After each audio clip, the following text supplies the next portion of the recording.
So we have another button, which is the length button. Like I said the other time, that hopefully we are given the length button. Now we can use this length button to get the length of the element or the total number of the element in our array. So number of items inside the input. So the input is an array, or uh, so we use it to get the items inside. So let's continue. Infiltrating, now we are giving dots, we are giving a square, the opening and closing square brackets, then push. If you are familiar with JavaScript, Python, TypeScript, you will like this will actually be funny to you. So we have a dot, we have a square bracket, we have a push. So what do we use them for? So now you see we have this input, we have a dot. This dot is to actually use is to call the function or a method that is attached to this particular input or attached to this array. Array is a class, it has method. This input is an instance of that array class. So one of the methods inside the array class is push. And what does the push? What does it do? The push, it gets in a number or an item, and it adds it to the array. So it pushes it inside the array. So let's say you get now it inserts 42 at the end of the array or of the input. So let's say we have 157. When we do input, this array dot push 42 is going to add it to the end of the array, which is going to be 15742. So when we practicalize it, it's going to be easier. So let's continue. So we have 5, we have 0, 1, 2, 3, 4. We have 2, we have 0, 1, and we have 0, we have 0. So what are we trying to do? Let's look at the title, push it.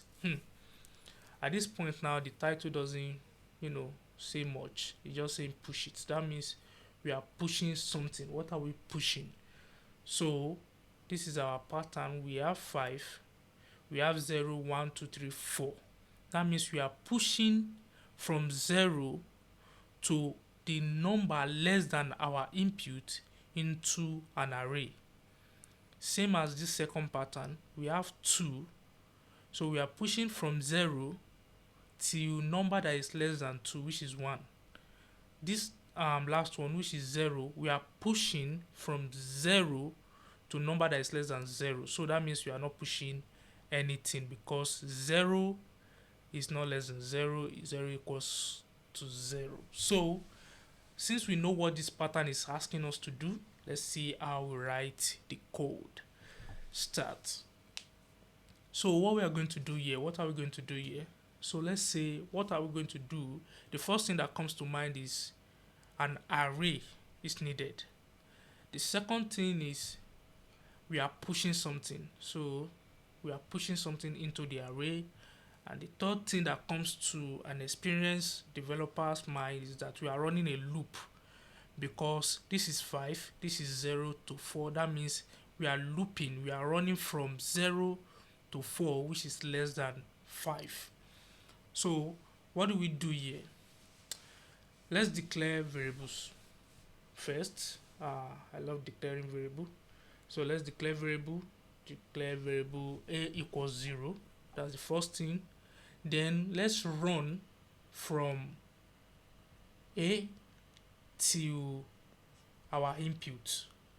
So we can say y a is less than our input. That means a is 0, y a is less than 5. A is going to be plus plus. Let's add a plus plus first, so that we will not run into infinity loop.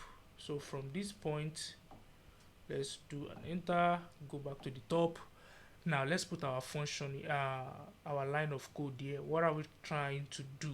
So let's declare another array because we need an array. Or let's declare an array. So b equals an array. This is how you declare an array: opening and closing bracket, square bracket. That means b equals array. So like we have before, we have integer, we have string, we have boolean, we have array, we have objects, and a lot of others. Now we've covered integer, we've covered boolean, now we are covering array. So this is how you declare an array: opening and closing bracket is an array. Now this is an empty array.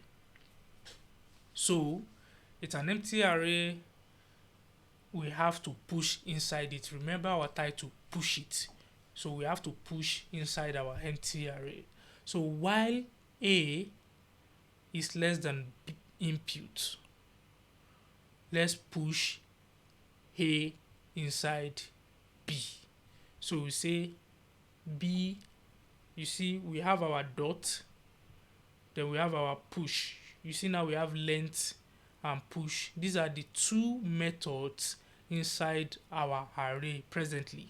So we can push, let's push a. So we do opening and closing bracket. So let me push a, then close the bracket. Now we are pushing a into b. So now our a, the first time this loop is running, is 0. So 0 is less than 5. b dot push, array dot push 0, a plus plus. Now a is 1, 1 is less than 5. b dot push 1, so we have 0 1 till we have 4 is less than 5, because a is always incrementing. 4 is less than 5. b dot push, that means our array dot push 4. Then we have a plus plus, that means a is now 5.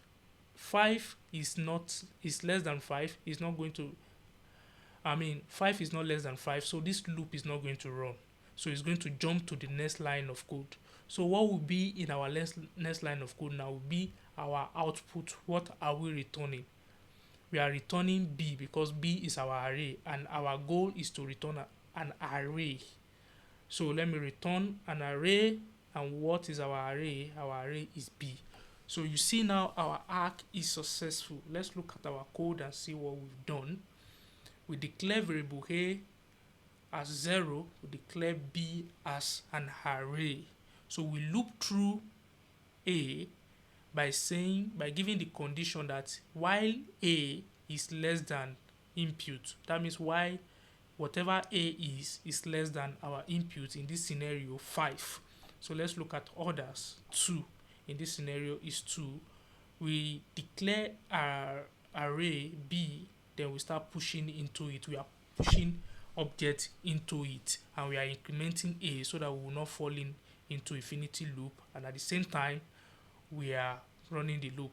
So we see that at the time that we are done, this while loop is done running this logic while a is less than input. While it's done with it, it's going to jump to the next line. The program is going to jump to the next line and return b, which is the array that we've already populated using dot push the value a inside. I hope you get it. If you don't get it, please you can rewatch the video or just drop a question in the comments. I'll make sure to answer it. Hope you enjoyed the video. See you in the next video. Let's try to make this thing. Yep. So see you in the next video.